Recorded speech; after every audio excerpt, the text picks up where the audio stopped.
नमस्कार दोस्तों, स्वागत है आपका फिर से एक ब्रांड न्यू वीडियो में, जहां आपको भारत की नदियों के बारे में डिटेल्ड इन्फॉर्मेशन मिलेगी। साथ ही हम दोस्तों इस वीडियो में गवर्नमेंट कॉम्पिटिटिव एग्जाम से संबंधित एग्जाम्स में पूछे जाने वाले क्वेश्चंस को भी डिस्कस करेंगे।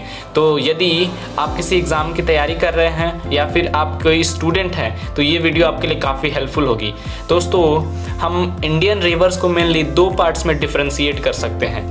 पहला है दोस्तों हिमालयन रिवर्स और दूसरा है दोस्तों पेनिनसुलर रिवर्स, जिसे प्रायद्वीपीय नदी कहते हैं।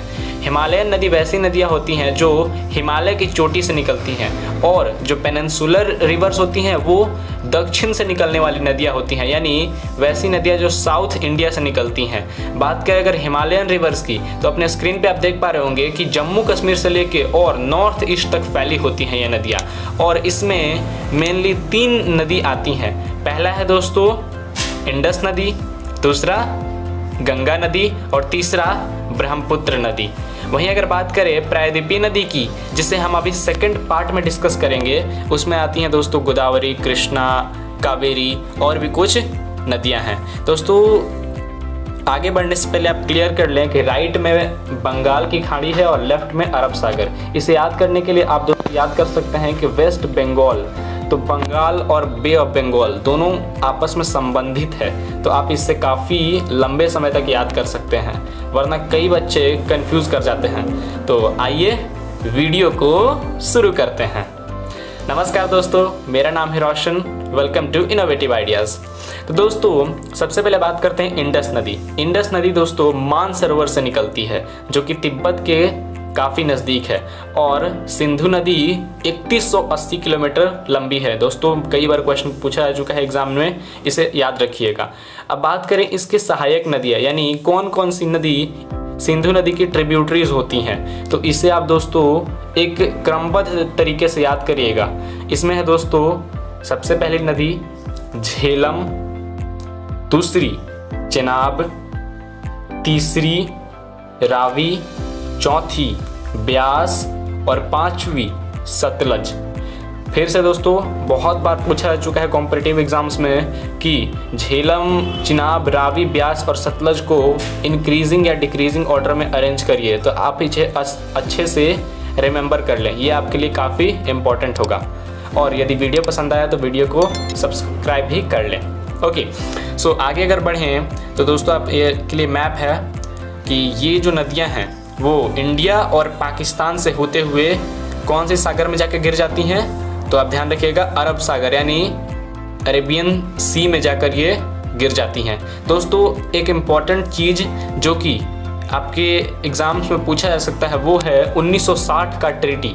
जी हाँ दोस्तों, मैं बात कर रहा हूँ इंडस वाटर ट्रीटी की, जो कि जिसे हम कहते हैं सिंधु जल समझौता, जो कि भारत के प्रधानमंत्री जवाहरलाल नेहरू और पाकिस्तान के बीच 1960 में साइन हुआ था।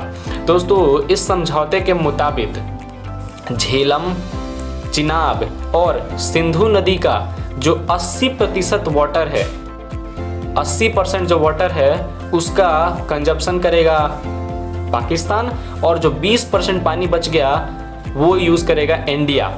और साथ ही दोस्तों इसमें ये भी है कि रावी, ब्यास और सतलज नदी का जो 80% पानी है वो इस्तेमाल करेगा इंडिया और 20% इस्तेमाल करेगा पाकिस्तान। तो देख सकते हैं आप, दोनों ही बिल्कुल आपस में ऑपोजिट हैं। तो दोस्तों आप इसे अच्छे से ध्यान रखें, कॉम्पिटिटिव एग्जाम के लिए काफ़ी ज़्यादा इम्पॉर्टेंट है और MCQ में पूछा जा चुका है। बात करें दोस्तों हमारे सबसे पवित्र नदी गंगा नदी के बारे में, तो दोस्तों वो गंगोत्री से निकलती है और बिहार, झारखंड, यूपी से होते हुए ये जाकर बे ऑफ बंगाल में मिल जाती है। और एक चीज़ मैं बताना आपको भूल गया दोस्तों कि सिंधु नदी कौन सी डैम पे स्थित है, तो वो है भाखड़ा नंगल डैम, आप इसे याद रखेंगे। अच्छा आते हैं पॉइंट पे।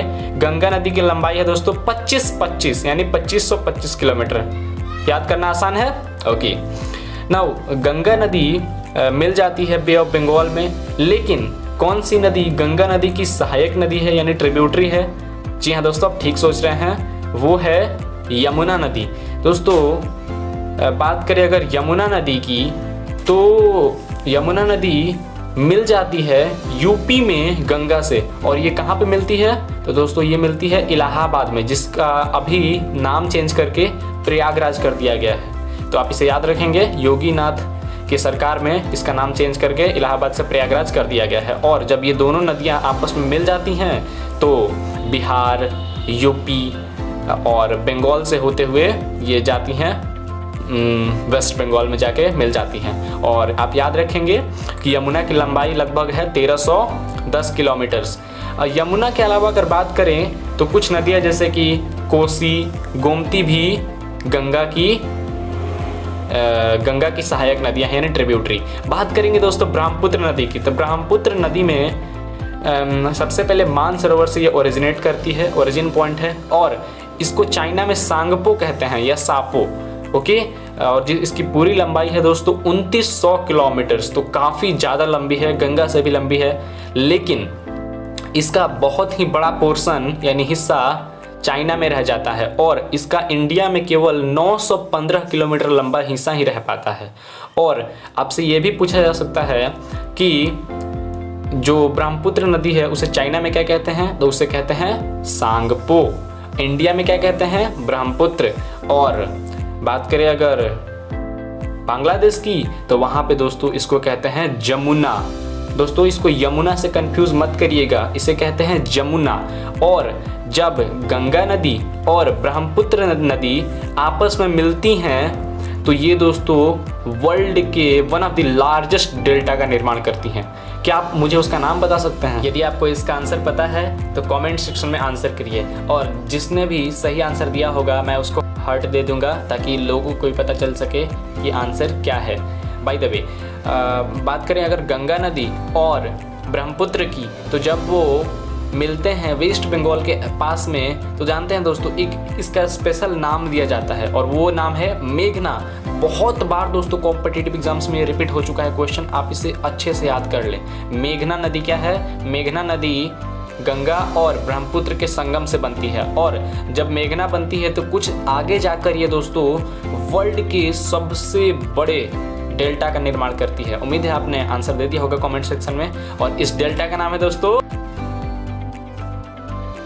सुंदरबन डेल्टा। जी, आप ठीक सोच रहे हैं, वही सुंदरबन डेल्टा जहाँ बहुत ज़्यादा स्वैम्प हैं और इंडिया में सबसे ज़्यादा यहाँ पे आपको मैंग्रोव फॉरेस्ट देखने को मिलेंगे। यहाँ पे आप पिक्चर में देख पा रहे होंगे लेफ्ट साइड में मैंग्रोव फॉरेस्ट यहाँ पे काफ़ी ज़्यादा देखने को मिलते हैं। तो उम्मीद है दोस्तों ये वीडियो आपको पसंद आया। यदि पसंद आया तो प्लीज़ वीडियो को लाइक और सब्सक्राइब करें, यही आपका मेरे लिए सपोर्ट होगा। Thank you.